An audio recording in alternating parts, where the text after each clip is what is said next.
same platform with Andy and Justin, I'm feeling a little like some sort of universe collision here that is pretty spectacular, and I'm in honor to be present with both of you. Well, two of us have a unicorn badge. Two of us do. We do, just the two of us, that. And I really think we should put that on T-shirts to rub it in, because people are seriously salty that you and I have that and they don't. I'm on it. I'll get my guy on it. All right, are we ready to go live? Let's do this. So we are going to start going live with our fantastic Blabbermouth intro created by Jorge Rodriguez. Here we go. You are a Blabbermouth.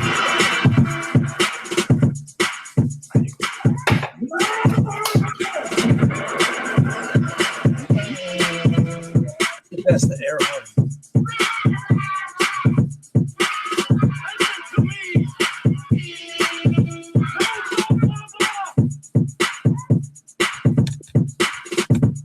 Ladies and gentlemen,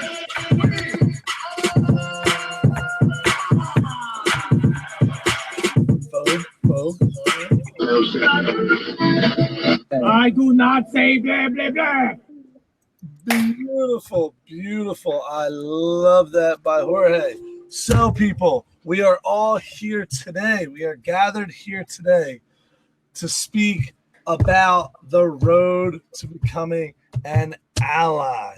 So, I'm very lucky to have with us Dr. Martha James Hassan. If she wants to do this, little kid in the background running around. If you want to tell us a little bit about yourself really quickly, please. Sure. I'm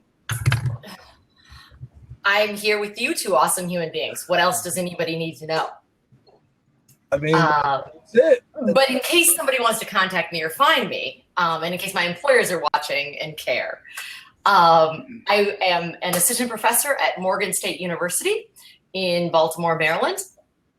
I work in the Department of Health, Physical Education, Recreation, and Dance, which is situated in the School of Education and Urban Studies.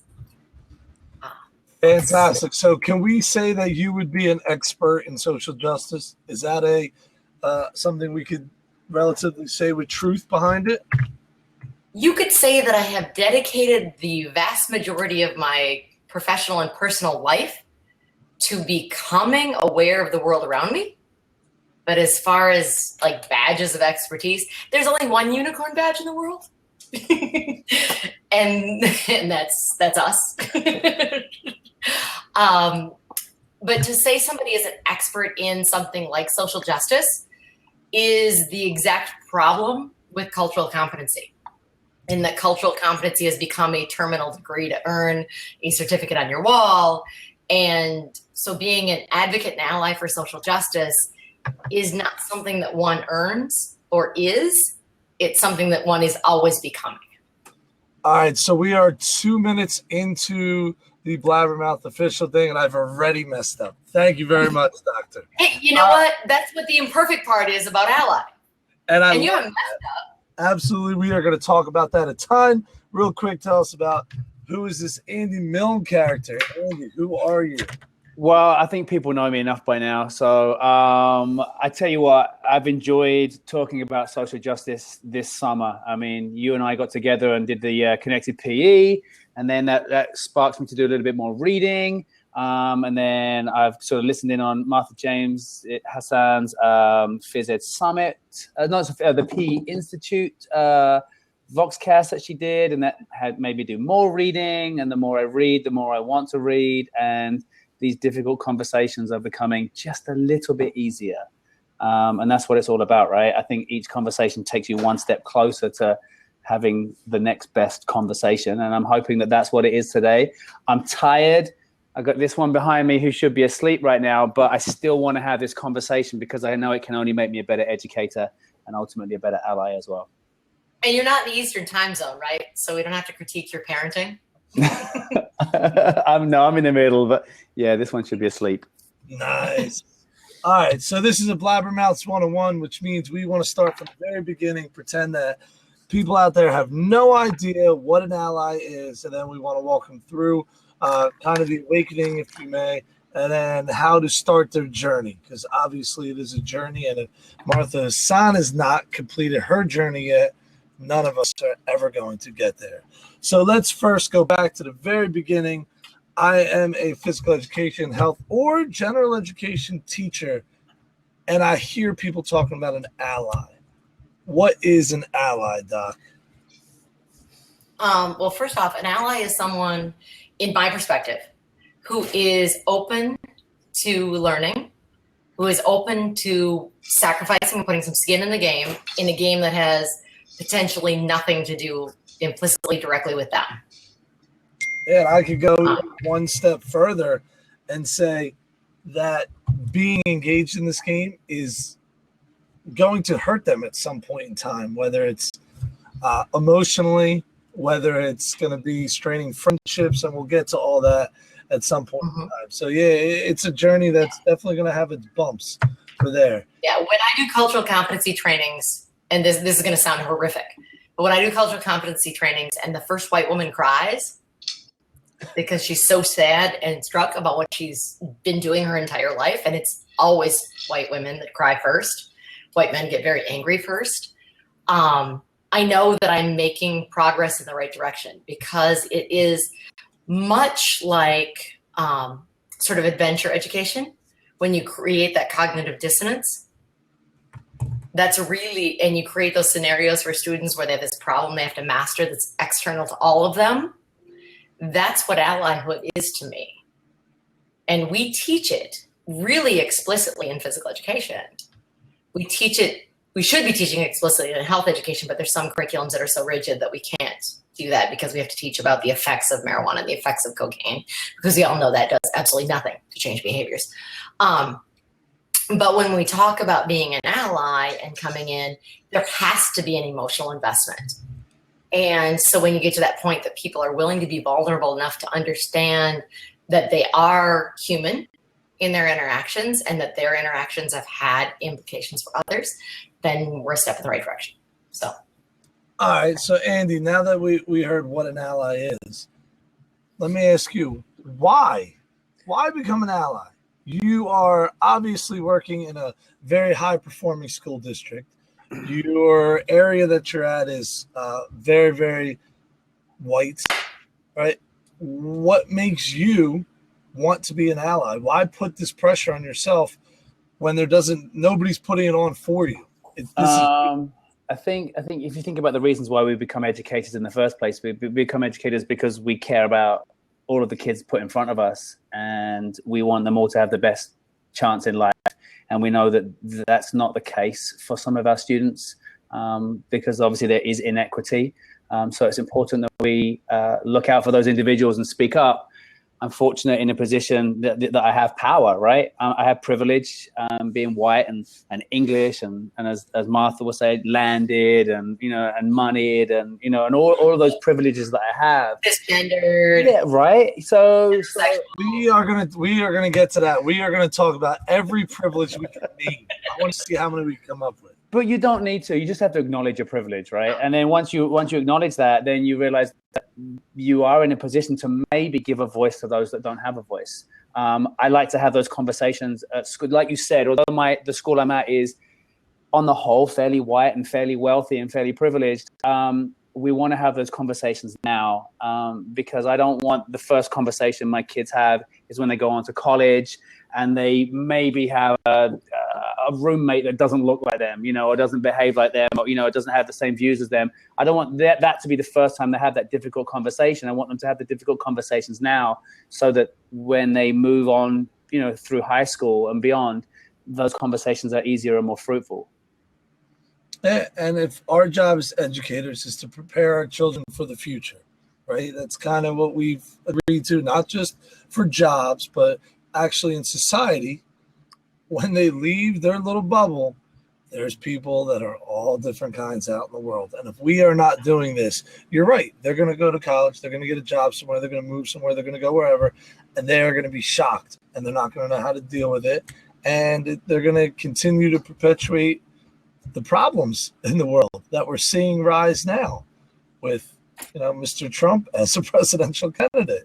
there. So now we are. So, Justin, can I jump in? Sure. And so this is I'm going to take us back to like a 10,000 feet view. And I think there's a reason for physical educators and tangentially health educators, but to physical and dance educators specifically, why this conversation matters and why this conversation is imperative regardless of where you teach. If we look at the ramifications of No Child Left Behind, which created this, test-centric on alphanumeric literacy sort of environment, what it really did was double down on capitalism. And what capitalism has said since the beginning of the United States, to give like a super brief overview, is that the further away you are removed from labor, the better quality human being you are. And we wonder why schools cut physical education programs. Because if we look at our legacy of enslavement and we look at colorism in the African American community, who is valued as being more intellectual, better, acclimated to white society, engaged, it's people who are lighter skinned. Well, where did people who were lighter skinned work during the 19th century? Inside the house instead of in the field. So more disconnected from labor. If a child is not behaving well in a middle school, almost anywhere around the country, some teacher will say to them, you better do your homework or you're going to be a ditch digger. Which means you're going to have to engage in physical activity for your career because you're not smart enough. You don't meet the metrics of what's necessary. So we as physical and health educators, physical activity specialists specifically, this is such an important argument for us because the foundation of why physical education is not welcome in schools and why physical education, even if you have a great physical educator, is not valued is because we have chosen to devalue the body because through capitalism, we value intellectual property. And so I think it's both this big, huge thing that's really important for us for career survival, as well as interrupting institutional bias and oppression, racism, and teaching kids to be able to deal with personal bad behavior and interactions with human beings who are different than they are. So it's sort of tri-leveled. Yeah, and that made a lot of sense. And Andy, you're furrowing your brow. Do I need to clarify? No, I could listen to you speak for hours. I'm sorry. Well, that's how I feel about your accent. So we're even. You're on that list. You're on that list of great minds who can say things that just pose so many. My brain wants to explode with questions. So I need to spend more time with you. Yes. I agree. Yes. Let's put in a little plug for WHP real quick here. Oh yeah, I will spend some time with you at WHP. Well, join us in Wisconsin Dells. We'll be there. You, me, Andy Horn, Paul Zintarski, Joe Bailey. Yeah. Oh, a lot of heavy hitters there. All right, so now we say we want to get away from working, and now you look at, if you want to take what you just said, if you look at Silicon Valley, what are we saying with technology? It's all thinking. It's no manual labor. Is that why there's such a problem out there? Does that fall under the same premise? It may. I mean, in the argument I was trying to put forward prior to this was that the entire separation and disconnection from our bodies as humans is uniquely placed and situated in our history as a country who evolved through the Industrial Revolution into the technology age, at each point working harder to disconnect people from their bodies. And I just think we have an obligation as physical activity specialists to help people connect the dots for why that's problematic, why that's oppressive, unhealthy, unwise, as a general approach to things. Because we know that the brain developed the way that it did, primarily because we had to transport ourselves to find food, safety, and shelter. And so all of our neural anatomy is situated for us to move. If we stop moving, to meet this bourgeois or aristocratic ideology of what successful means, we are going to have a law of diminishing returns because our anatomy and our biology can't catch up to that. All right. So now I'm going to listen to that on the podcast again and mull it over for another hour. And I'll look like Andy. So now we know the why, correct? Would that be, can we understand? I don't know what we know because, again, just like everything else, it's a journey. We know a piece of it. Okay. This is why we can talk about it forever and for always, and it's awesome. So let's talk about the how. How Okay. do I start the journey? So let's say I heard about the ally. I looked it up. I found Social Justice Ally, or somebody told me, and I said, yes, there are people who are voiceless that need me to step up, where I am part of the oppression because I'm not speaking up. And even after, I'll still be a part of it, without my consent. I need. If I could pick an option, I'd pick option 2 because we don't get to speak for voiceless. Okay. So, option 2, where do I start? I have no idea where to begin. What is the first thing I should look at? Well, the first thing you should do is stop, and this is not you, Justin, just to be clear, is stop talking and just listen and just look and just observe and figure out what lens you're listening through. One of the things that frustrates me, this is a side story that will hopefully take us back quick enough that people can follow, with academic research, is that you have to have this theoretical framework. And I'm like, but I'm just looking at data and I like data.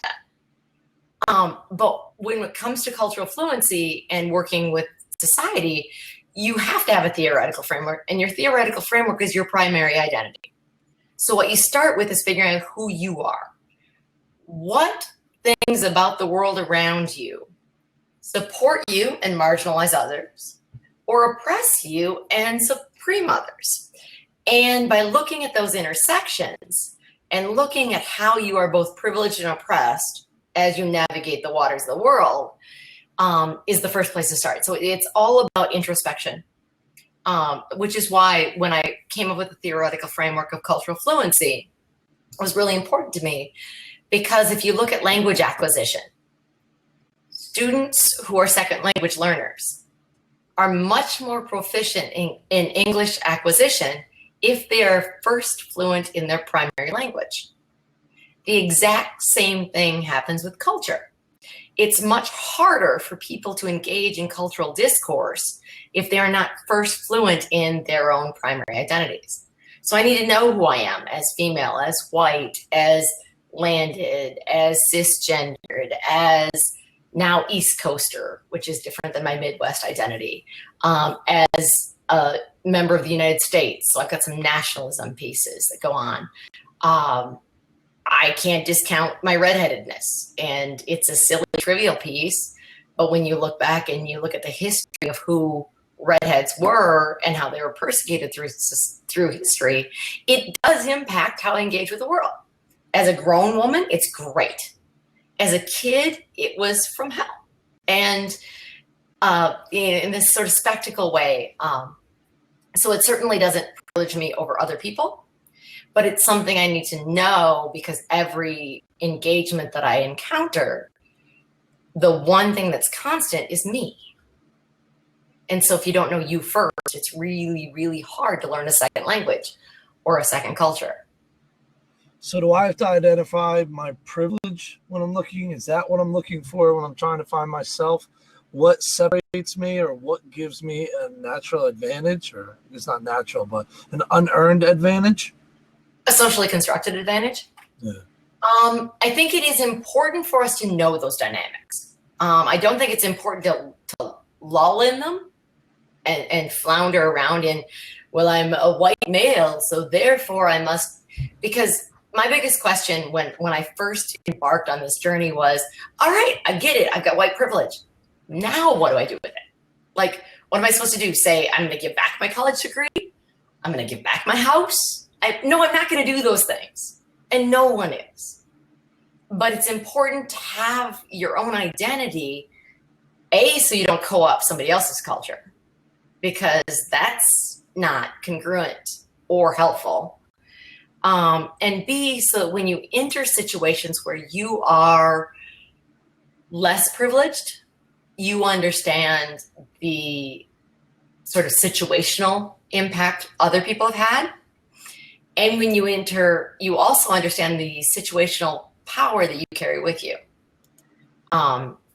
Example of that, I was at and I think I might have shared this on our last little chat, but I went to Hmong New Year, and I was in, the St. Paul Civic Center with 15,000 other people, 6 of whom were not Hmong. But I knew fundamentally if there a fire broke out or there was a terrorist attack, the police, the firefighters, they would save me first. So I need to know that about myself, and I need to know that so that I walk in not wearing a shield and a crown or a tiara, because tiaras are prettier, or angel, whatever I'd be wearing. I need to walk in knowing that I am stepping into a place that I am privileged for who I am, but I'm also privileged to be welcome to.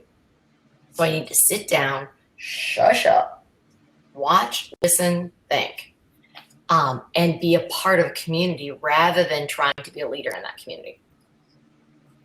So how become defensive? Wait, Andy, what's up? No, I was just going to chime in and because you made me think a little bit, and I think for me, sort of one way in which I feel like my eyes were opened a little bit more was my own personal immigrant journey to America, coming from England, where I pretty much had it all, and just assumed that I could make that transition to America so simply, and it was frustrating to not being fluent in American culture, and really not speaking the language. Even though I speak English, it's not American English, and not understanding the way in which things are done here, and you don't know. Especially a health teacher, you can't ask a kid for a rubber. No, right? But it's funny because you don't know. Growing up in England, you think that Americans and the English are the same, and then you make that journey and you realize that they're not. They're very, very different.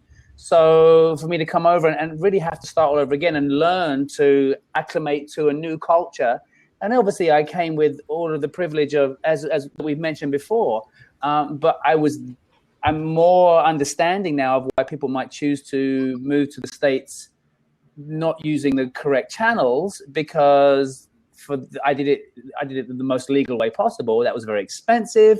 It would have involved a lawyer if you didn't have a great command of English. And so many obstacles were placed in my way that it would have been very easy for me to just navigate around the legal side of things. So that was really one of the first times that, the little red flags went up, and I thought, well, hang on, not everybody does have it fairly and easily as perhaps I have. Justin. Yeah, I'm just thinking about the journey. Poor Andy. Yeah, so I identify, when I have non-white faces, or when I have immigrant students, I identify with them, and and if we ever have a conversation about the green card, you sort of see the kids' eyes light up, because that's a journey. That's something that they've held on to as well. And there's been an occasion when somebody in their family has probably celebrated first getting a green card. So we share that. Right. We share that in common. Well, and it's also interesting in our current political climate, since Justin brought it up, but the idea of immigrants and the idea of immigration policy. And when we hear public figures speak about it, you're not the physical image they're talking about. Exactly. And when we think about even like Brexit, Brexit was about migration. Brexit was an anti-black and brown campaign. Yeah. So the entire country just said, here we are going to form an anti-immigrant, aka not white immigrant, an anti-black and brown immigrant policy. Yeah. And change our entire constitution around the EU to make sure that we can manifest a doctrine that says, if you're not white, you are not welcome. Mm-hmm. Mm-hmm. And you raise a good point with the political climate being what it is right now, and so many of these very important conversations are now coming to the fore. So I think for Justin, as you're saying, how do you make those strides into becoming an ally? Now's a good time. because the conversations are happening. Obviously, I'm more aware of media bias having moved to America. I wasn't aware of it in the UK, and I was convinced that the BBC were impartial, and I still think they are to some extent. But the conversations are there to be had if you feel comfortable having those political conversations in a school setting, if that's even legal. Well, legal. Yeah, right. Because if you listen to Peter McLaren or Michael Apple or so many scholars in the world of equity and justice, education is a political act, period. And if you're not interrupting, you are supporting. And I think that comes back to our role again as health and physical education specialists, as physical activity teachers. So much of cultural reproduction happens through sport. And if we're not either explicitly saying, I support this, or explicitly saying, I interrupt this, then to our students, we're endorsing it. So to go back to Justin's question about how you start this whole journey again, the very first thing is know thyself. My husband's favorite quote in the world is know thyself, because it's a constant journey to figure out who am I in this place, in this time, and in this context. And so then the second step beyond that I would say is to build your tribe. And building your tribe is not like collecting Pokemon. Building your tribe takes energy, it takes effort, it takes shutting up and listening and being engaged. And if you live somewhere or are in a community where you don't have people who are presenting difference from you, then it's about reading. And books are an amazing envoy to the world of what it's like to actually be someone else. And I might have mentioned this the other day, but one of my assignments, I teach the Adapted Methods in Physical Education course. And one of my assignments is I always give everyone a trade book. And actually, ideally, I'd give them two. But my students right now are just getting used to me since I'm new on campus. And so I just give them one so they don't have 3 books they have to read in the semester. But a trade book, novels, give you insight to what it's actually like to be a human being. So just as I can't go up or ask one of my students, hey, if you see somebody who's in a wheelchair, go up to them and ask them about their sex life. They can't do that. But they can read the body's memory and hear an adult woman's process of deciding that a wheelchair is her best way to navigate the world and what that does to her emotional, physical, social, spiritual, sexual lifestyle. So we as allies can read. We can read a lot of first-person narrative. And what that will help us do is not essentialize. So essentialization, and there's a whole lot of vocabulary. There's like 6 key words that I think everybody should get and dig into. But essentializing is one of them. And essentializing is when you meet one person. So I meet Andy. And Andy is a white immigrant from the UK. Yes, UK? Yep. Okay. And I could say that every immigrant from the UK is just like Andy. That's essentializing because they're not. And in fact, I just texted my husband and said, come get the cats. So that's essentializing. It would be like saying, Justin, so every white man from New Jersey is either, I just forgot dude's name. It's the associate, the something, whatever, the Eastern Shore guy, Tony Soprano. No, the one from Jersey Shores. Anyway, I could say that you're all the same. That would be essentializing. And so what reading first-person narratives does is allows you to get to know the super complexity of humans. To say, and that's if you start with basic. You start with Peggy McIntosh and you unpack the backpack. It's you start with We need a book. When I We need a book list. We need a book club, and I need a list of these 6 key vocab terms. Yeah, I have Okay. I have the folder on BlabberMouths 101 in the shared drive now. So I already uploaded the PDF, and I was going to make a doc and put that in there now with the terms. But the book list, let's start with what would be really useful.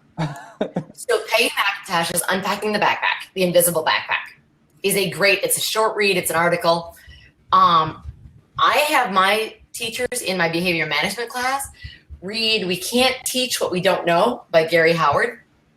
And partially why I have them read this is throughout this entire book, he says basically white people can't teach anybody but white people. So it creates this great cognitive dissonance about, can I? I don't know. And it's fantastic. I don't completely always agree with Gary Singleton, and I'm meeting with him in a couple of weeks, so we're going to talk about it.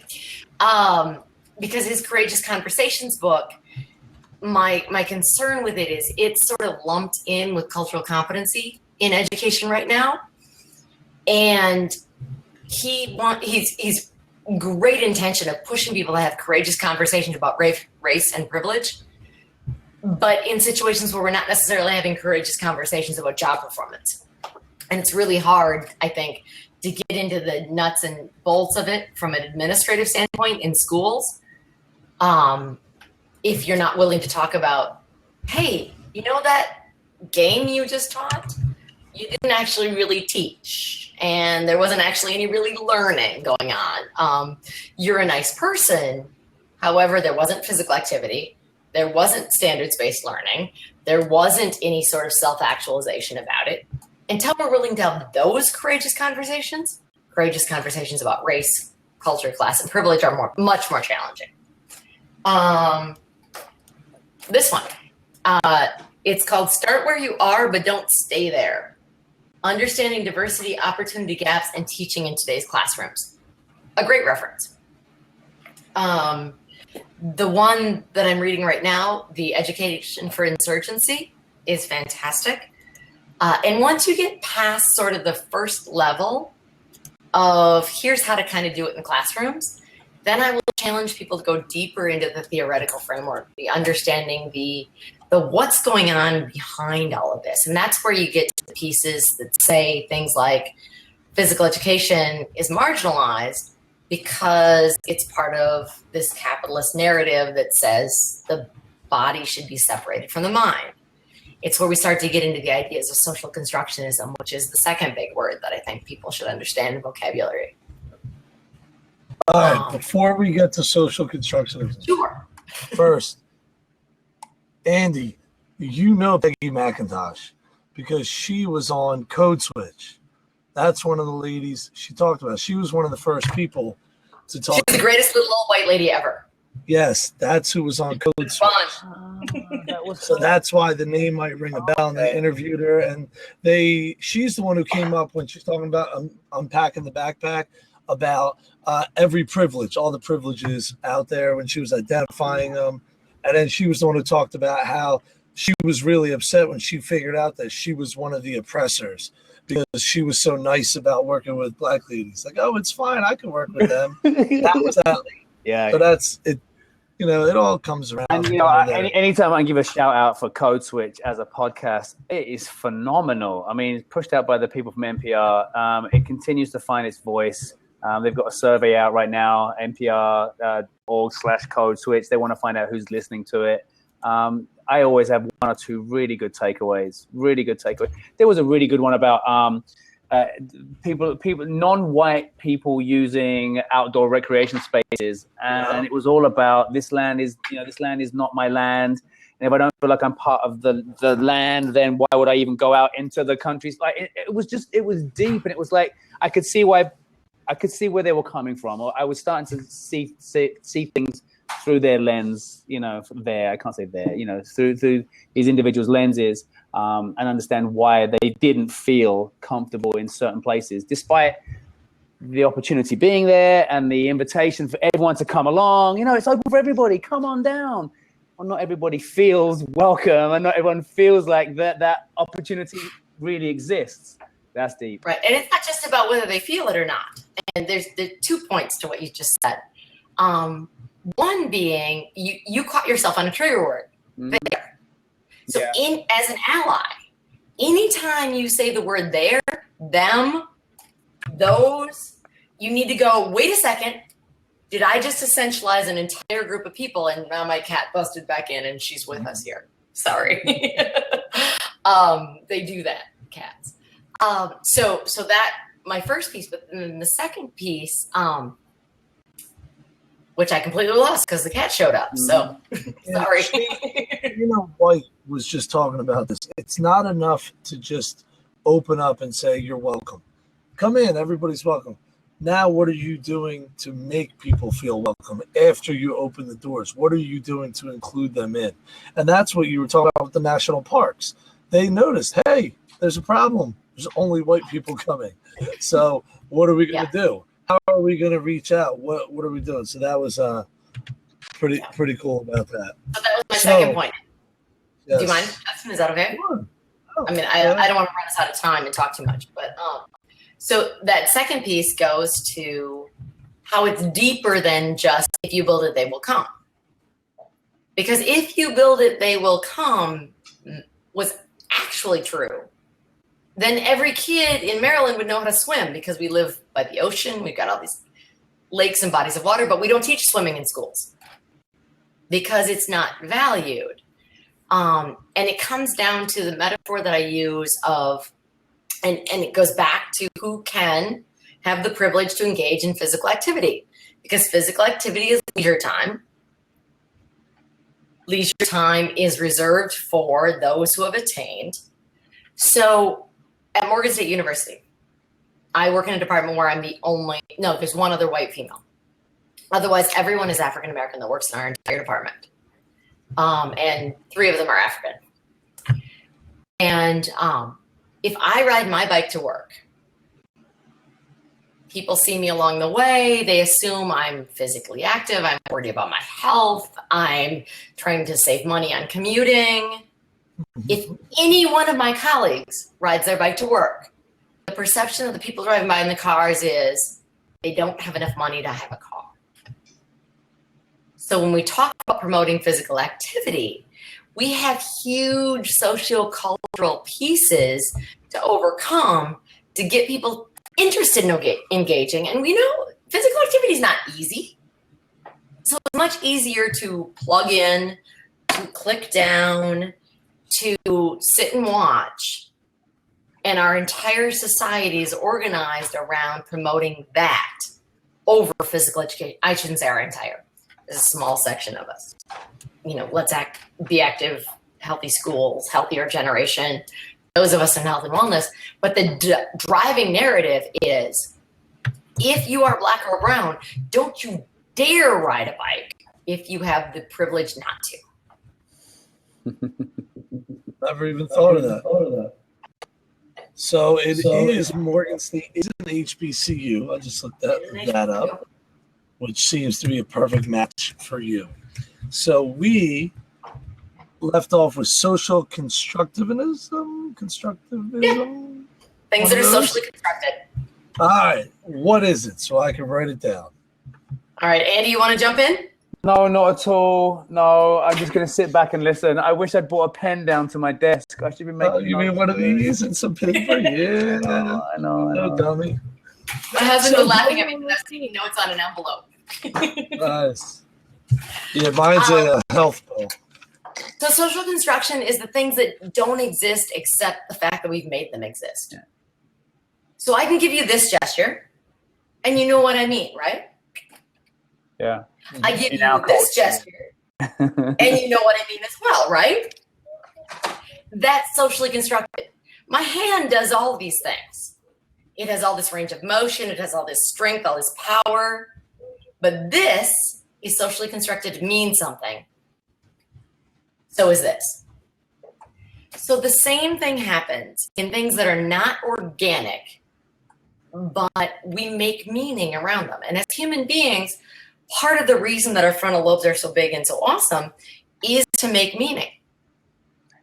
But we oftentimes make meaning, so we make ideology out of a material reality. In this country, we had a material reality that said we would benefit from free labor.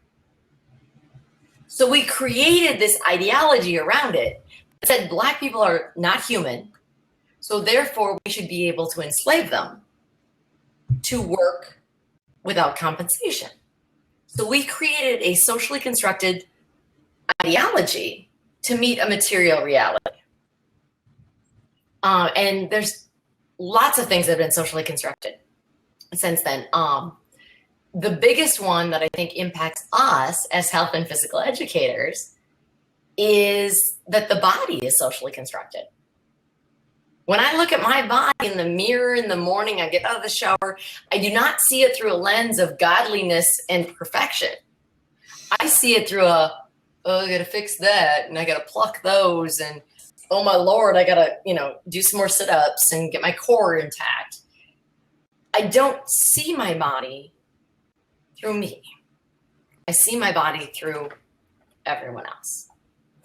And that brings me to the third big word that I'd like everybody to know. You guys ready? And that one would be the hidden curriculum. And so that's what we teach without intending to teach in physical education. There's a boatload of them. The biggest one that comes for brevity is the idea of fitness assessment. So fitness testing is great. It documents us as being important. It documents us as having validity. But what it also does is tells people that innately their bodies are not okay. That as you showed up in class today, it's all right for today, but what is your goal to fix it for tomorrow? We have bought in to a capitalistic ideology that the body needs to be this, or else it's not okay. Not an ideology that says you should find your passion about what makes you feel happy moving, and you should move. Or you should find what strength you want and figure out your fitness for life plan to get that. We say, if you don't meet A, B, and C, you're unfit, and therefore you should change.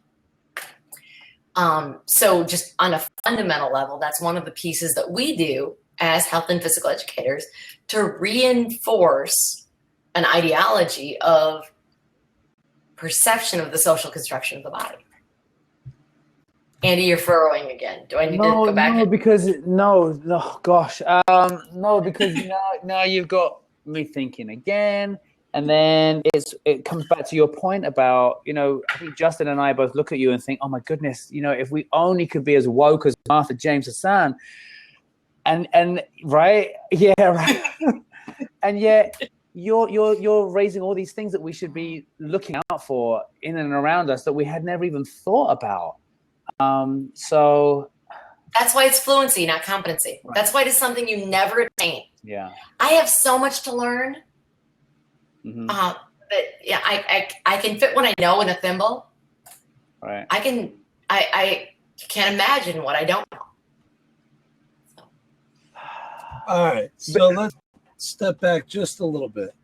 Okay. Let Andy marinate on that. You could ask that a little bit. So let's talk about finding our tribe, which I absolutely love, by the way. Nowadays, let's say you read the books, but you're reading books, and when I read things, like you talk about, I get defensive. And automatically, I'm like, well, hold on. And I don't want to say argue the point, because obviously I'm down here, whoever the author is has done all this research, knows what they're talking about. But I at least want to discuss the point. Mm-hmm. So with human interaction, where should people go to find human interaction to ask, and I'm going to call them dumb questions, or maybe unenlightened questions, honest questions, real questions that come up. Where should I go find them if I am in the very beginning of my journey to allyship? My first reaction is don't ask them. Write them down. My students will tell you, oh, well, Dr. Hassan will tell you, go to the Google. Try the Google. The Google has lots to offer. I've heard that. If the Google doesn't have it, the TED Talk probably does with super smart people. Which, if you don't know, I'm a giant TED junkie. My goal is someday, just in case, just to put it out there publicly, I want to speak at TED. Nice. But seriously, reading, and I know it's redundant, but you come to places where you go past then those sort of superficial how-to books, and you get into the other piece that I want to make really clear in this conversation is that there is institutional bias, and then there's personal bad behavior. And we as professionals really need to, and especially as allies, understand the difference between the two. So institutional behaviors are those things that are predominantly out of our control unless we're in policy-making positions. So they're the laws, they're the racial profiling, they are the religious genocide, they're the religious exclusion, they are the glass ceilings. So those are those things that individually we run up against, but so does the whole society. Personal bad behavior is that lack of finesse, that lack of political correctness, that saying the wrong thing at the wrong time. And once you get into building your tribe and you understand institutional bias and personal bad behavior, then you can dig deeper into the literature to read more about the institutional bias pieces.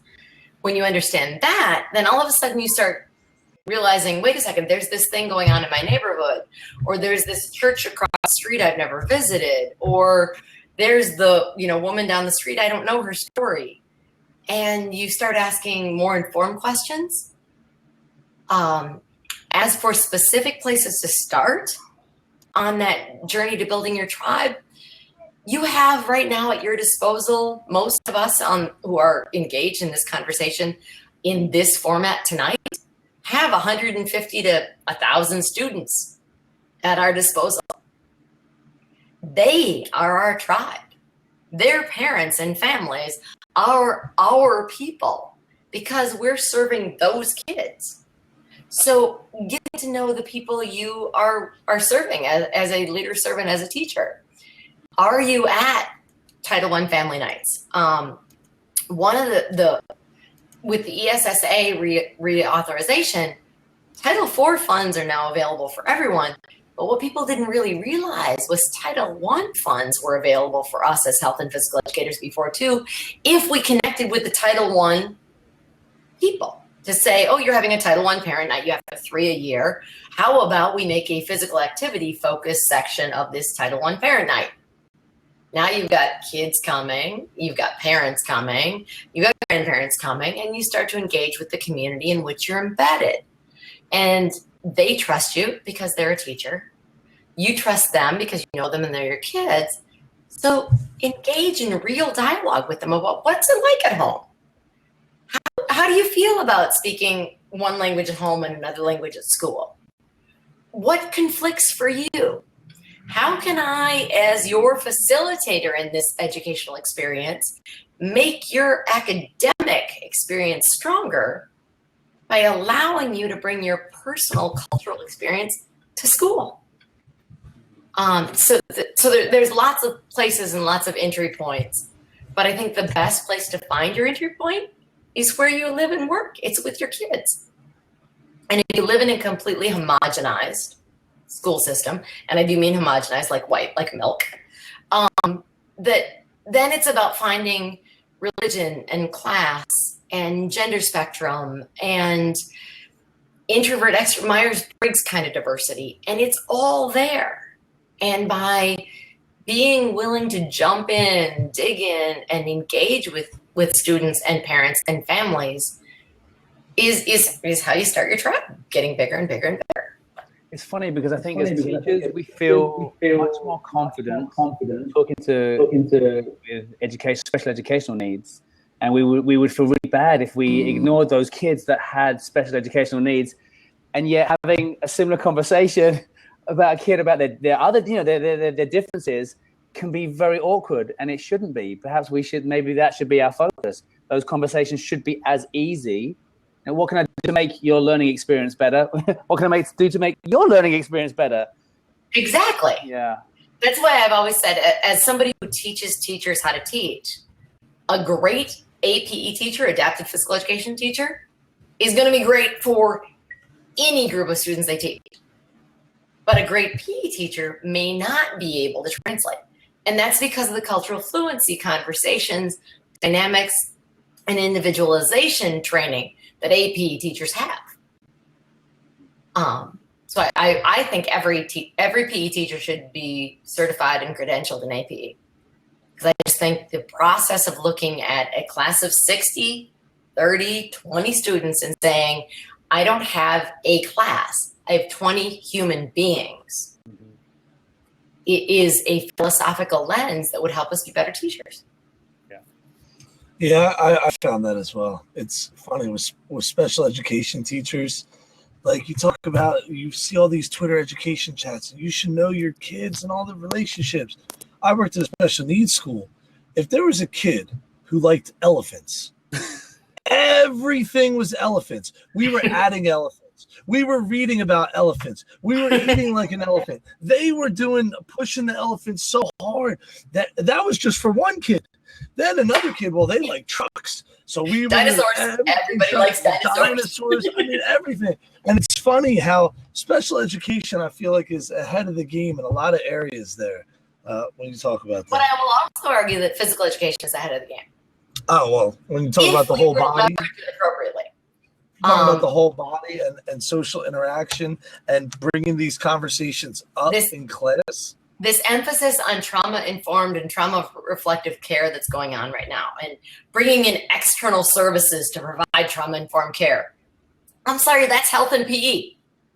That is our core curriculum. So what is trauma-enforced care? Trauma-reflective care or trauma-informed care. So both of them are coming from the schools of social work to come into schools as add-on mindfulness training. If physical education would step away from a completely competitive-based format, competitive team-based sports format, which I think we need to move away from, not that we don't need to teach some of it, but if we look at the fact that 13% of adults participate in team sports, if we look at at puberty, the rate of participation of girls in team sports goes down from like 13% to 3%.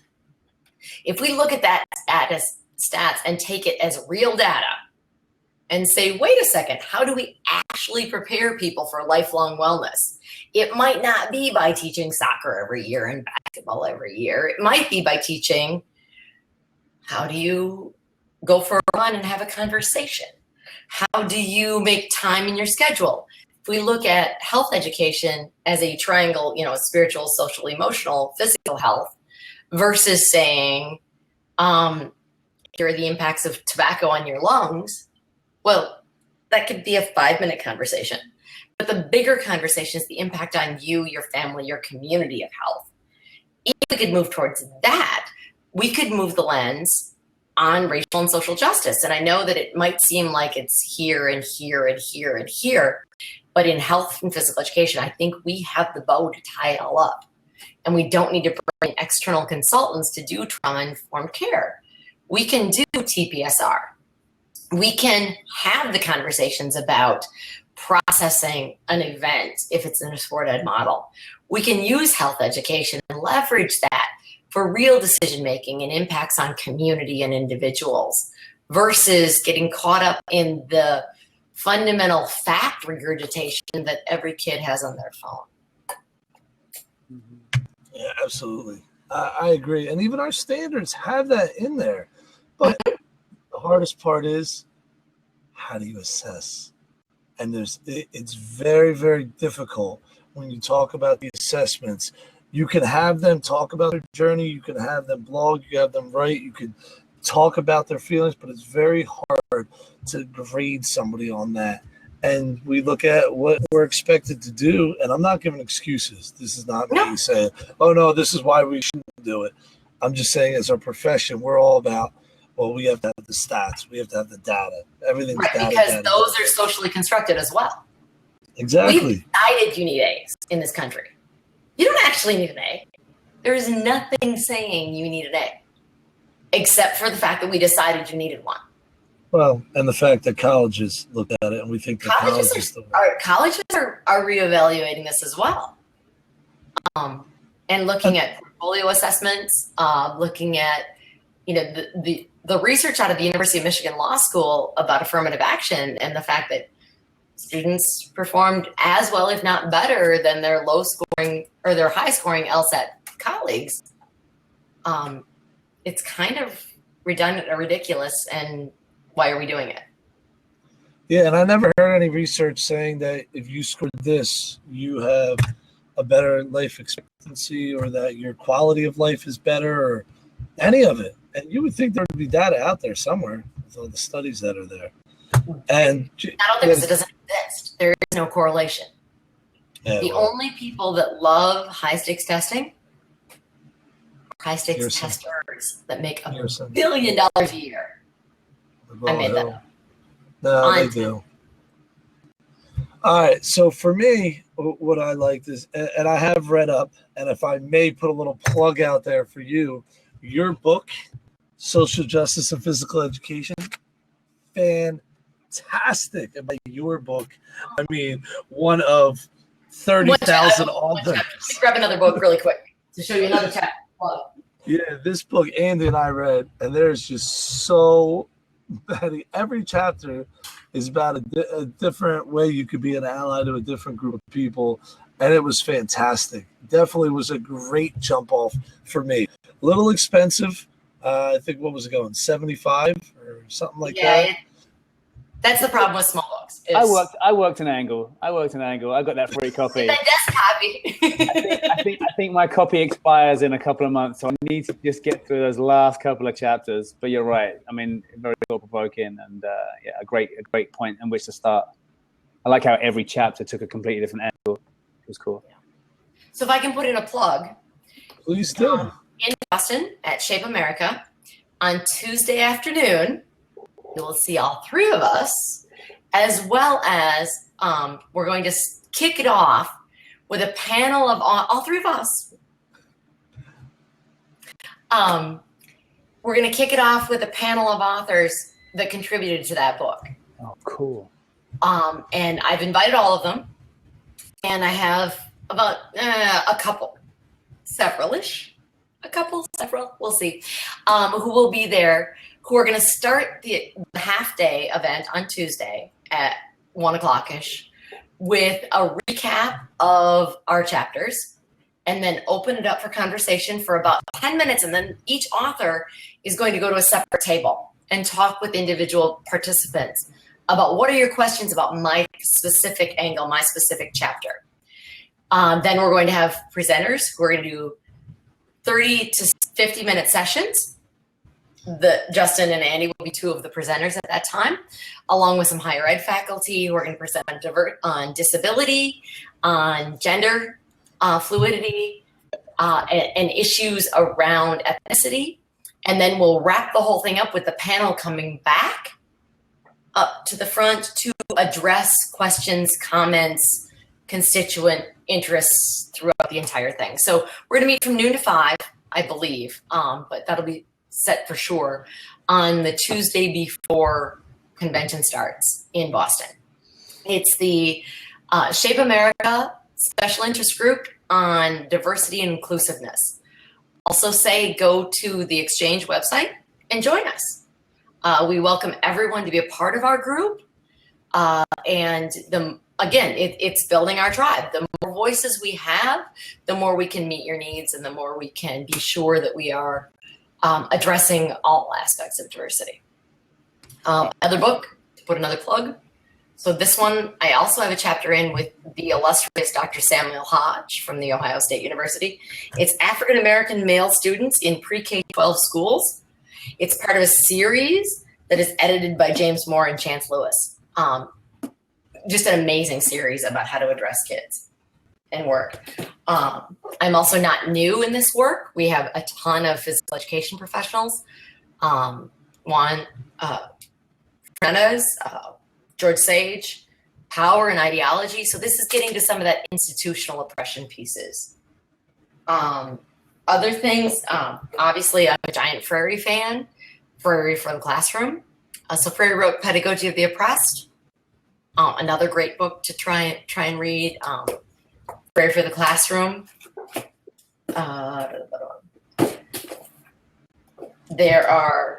There's I think 7 readings for diversity and social justice. So this is all individual chapters on different diversity topics. I completely heart Michael Apple, and someday he'll want to hang out and have conversation with me, and I'll be so excited. But one of my favorite Michael Apple books is Cultural Politics and Education. So it gets to that understanding of what's going on that's maybe bigger than us.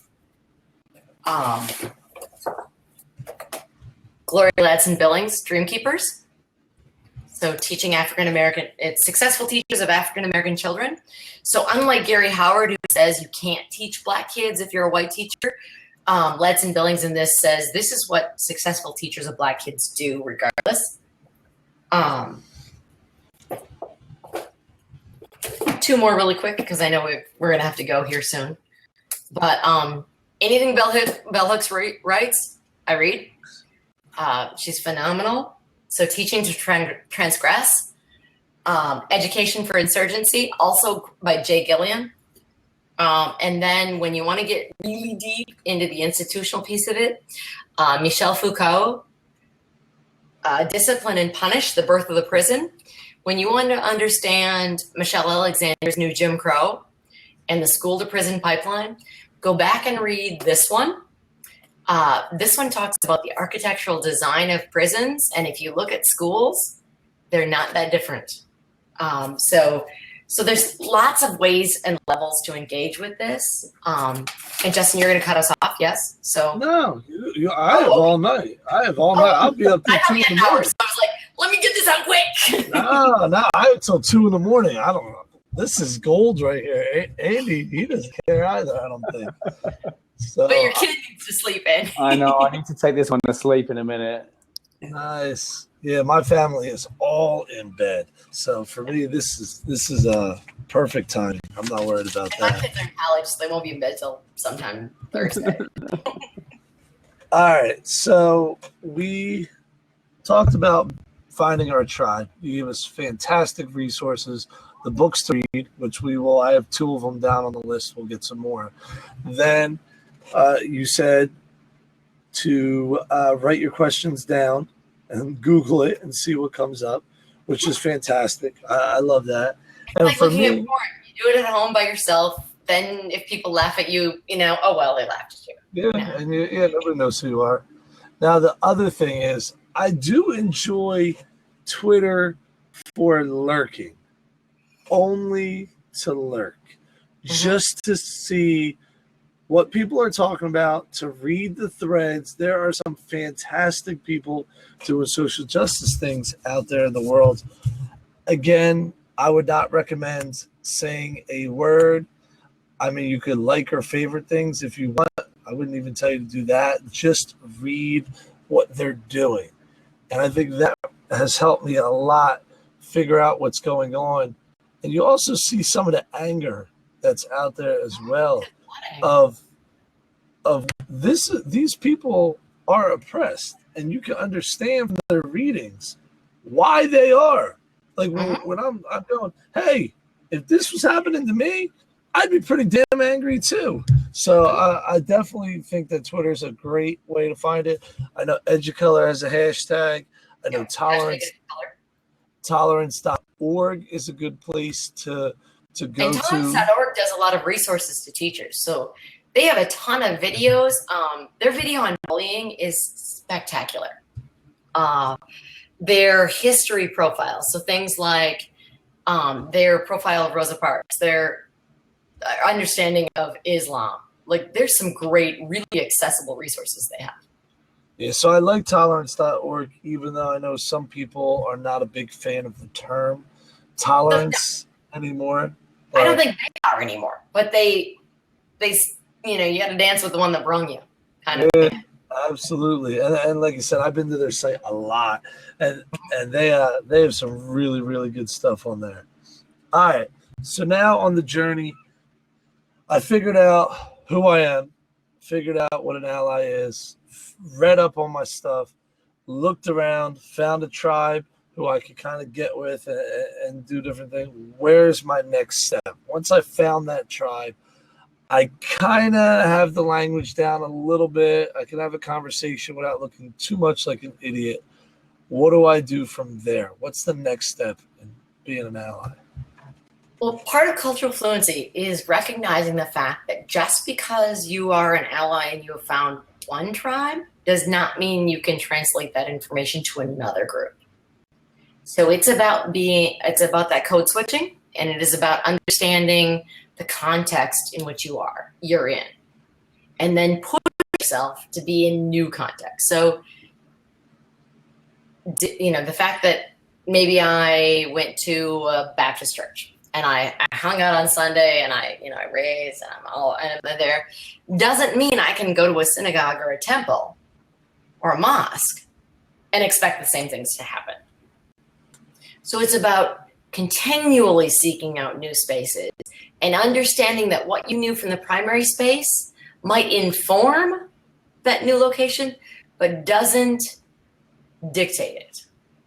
So I hang out with you as a physical education teacher from New Jersey doesn't mean I hang out with you the same way I hang out with Jody LoBianco, even though she's a physical education teacher from New Jersey. She has different intersects of power and privilege in her life that intersect with mine differently. Because that primary identity that I bring with me to my engagement with you, I also bring with me to my engagement with other physical education teachers from New Jersey. And the conversation and discourse changes based on me, because it's my primary identities, and whomever I'm engaging with.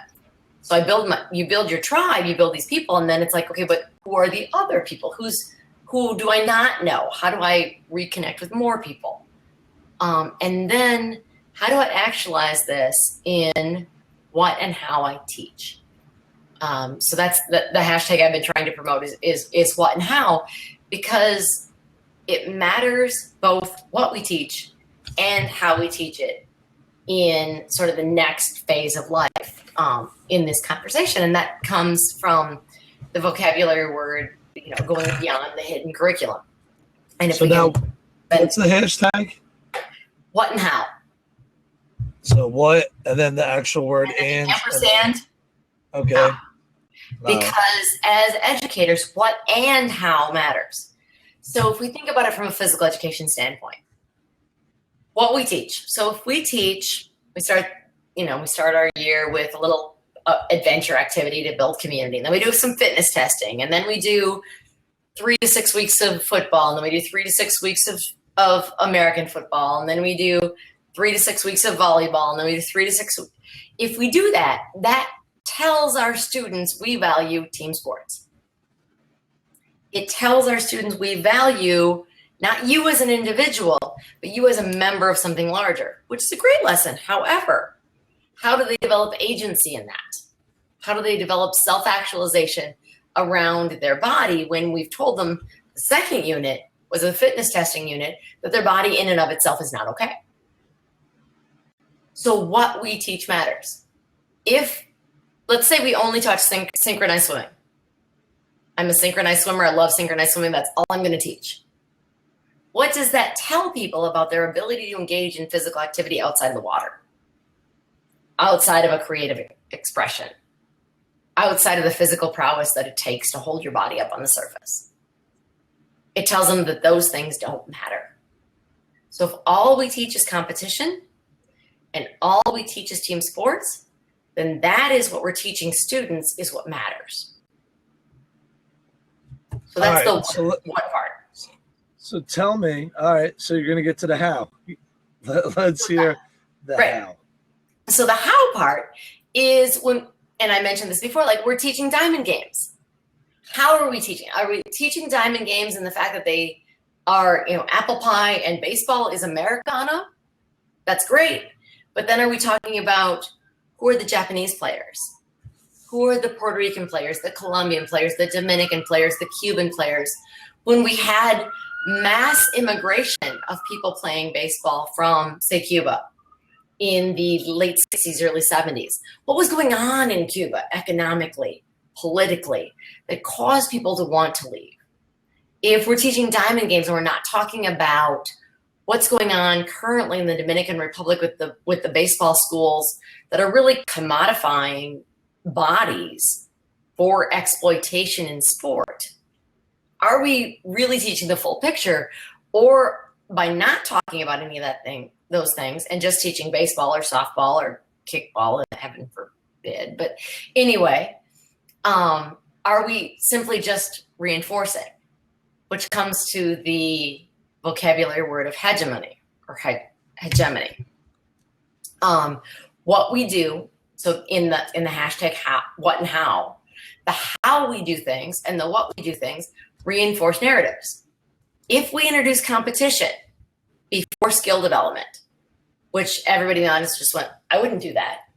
But yet when I go out and observe teachers teaching, within seconds of saying we're going to engage with this material, they say, all right, see how many points you can get, or how fast you can do it, or can you beat someone else? That's competition.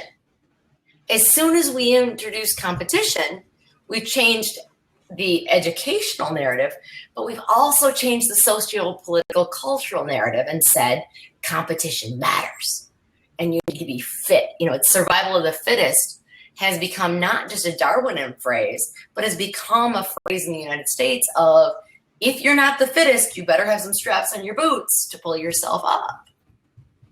And so we teach this hidden curriculum, this understanding of things we're teaching that we may not intend to teach, we may not want to teach, but we're really validating this oppression of other people. When we say things like you throw like a girl, we are reinforcing the fact that we believe girls physically are not able to compete at the same level as men. And we do these pieces all the time. Yeah, I like the Darwin. He only says survival of the fittest twice in his book. And yet he talks about love 95 times in that same book. But love doesn't fit our narrative in this culture of reproducing capitalism. Survival of the fittest does. So what do we hang on to? What do we replicate, reproduce? What are the hegemonic devices we're using to subtly teach kids, this is the behavior we expect, this is what you should not be doing, or you should be doing in your free time, like loving your family. But you should really be fighting for success at school. To bring it back to an example that in the social justice world that I think might resonate with people, it's being a social justice champion. And that's being a champion of social justice means somebody else had to lose. Because we teach that the champion, there's only one. Yeah. And when somebody who is white talks about being a champion for ethnic social justice, that is it's possible for me to be an ally for masculinity, 100%, but it does not separate me from being cisgendered female. When my husband, he is going to be a misogynist based on his genetic makeup as a cisgendered male, by his privilege the world gives him as a man. And while he can be a lowercase f feminist and understand his privilege because he knows his own identity, he's still a misogynist, which is why I often refer to myself as an anti-racist racist. And not because I'm intentionally eliciting bad behavior. I may unintentionally elicit bad behavior all the time, which is why I have my tribe to redirect me. But I am an anti-racist racist because I'm white. So therefore I benefit by the privilege of whiteness in this country. We live in a condition of white supremacy. And I work to interfere that as much as I can by being an anti-racist. But I'm still, by nature of who I am, a racist. Yeah, I was reading Ann Bishop. I don't know if you're familiar. And she had this one part, I even kept it up. It's all these different steps and everything you could take. But she says, remember that everyone in the oppressor group is part of the oppression. Yes. And at first, I'm like, again, this is where my defensiveness goes.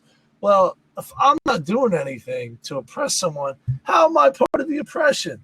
Then she goes on to say it's ridiculous to claim you're not a sexist if you're a man or not a racist if you're white and so on, because no matter how much you've done, it's around us. And when it's around us and we benefit from it, then there's no way that we can get away from it. And she goes on to talk about how it's almost like addiction, how it's a road that addiction you never conquer. You're never over addiction. In recovery, the rest of your life. Yep. And that's what she talks about when you're talking about being an ally, is that you're constantly working on it, just like you were talking about before. And if you ever get a chance. Great book to read, especially at the start of your journey, is Tim Wise's White Like Me. And you can also follow him on Twitter and on Facebook. He's pretty phenomenal on what he's done. And he's really stepped out and engaged in the Black Lives Matter movement with some really profound statements on how you can both support blue lives and black lives at the same time. How they're not mutually exclusive, but that it is the institutional dynamics behind them that are really propelling the anger and the violence and the mistreatment of Black and brown people. Nice. Did you ever see the Tampax commercial with "Throw Like a Girl"? I don't remember if I did or not, but if you ever get a chance, a lot of Tampax commercials. It is fantastic. They get all these people to say, "I want you to run like a girl," and they do this. And then you end up saying, well, at the end, they're asking these same people, like, do you realize that that's offensive? And then they were showing the young girls, throw like a girl. And she threw it with all proper mechanics, run like a girl. She ran as fast as she could. So it was kind of interesting there. All right. So I think that we have a fantastic beginning for the journey. So if you're listening to this on the podcast or rewatching it on BlabberMouths, then at some point, being an ally, you've already realized that as a teacher, it's really our duty and responsibility. I don't see any way around that. Yeah. Because you know what? And I interrupt, not to be rude, Justin, because I want to be able to finish your thought. But humor matters in this adventure.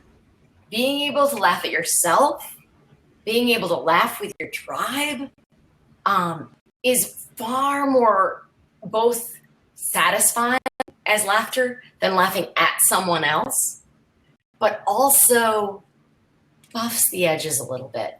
This is because I need to be my identity forward. If I'm engaging with people and they're their identity forward, and I'm asking them questions about their identity, that could easily be an attack on them as an individual, when we've also got these structural pieces in place that are oppressing. So we absolutely fundamentally have to be able to laugh. We're in physical activity because life is too hard to not be fun. We play games all day long, every day, because we understand the value of laughing and dancing and running and jumping and playing and throwing and bobbing and weaving. So we have this double down where we need to elevate the profession to change society, because society is where it is, because it devalues the body and it exploits the body, whether it's exploiting women, whether it's exploiting athletes, whether it, Black and brown athletes, whether it's about exploiting, children in the making of athletic products. Our field is so encumbered by exploitation. And it's also really hard work every day. That if we can't laugh and play, we've lost track of why we got in this business in the first place. So yeah, he said duty. Okay, go ahead. I love it. I love it. I did the same thing today at my meeting at lunch when it said duty. I looked at the person next to me. I did the same thing, which is hilarious. And we know what to do now. I mean, there's very little excuses.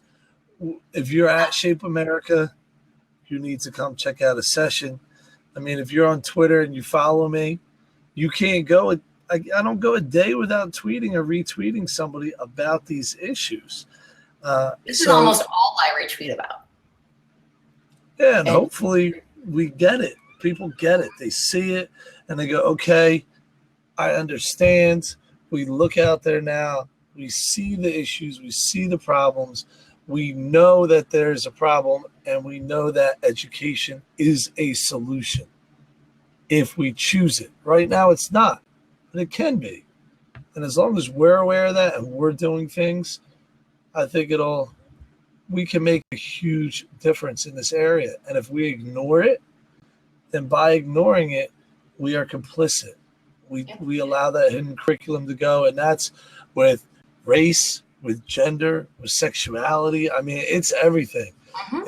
If we do not address this head on, then you're right. Then we become part of the problem. So again, I'm sure I'm going to hit you up for another one of these in another evening.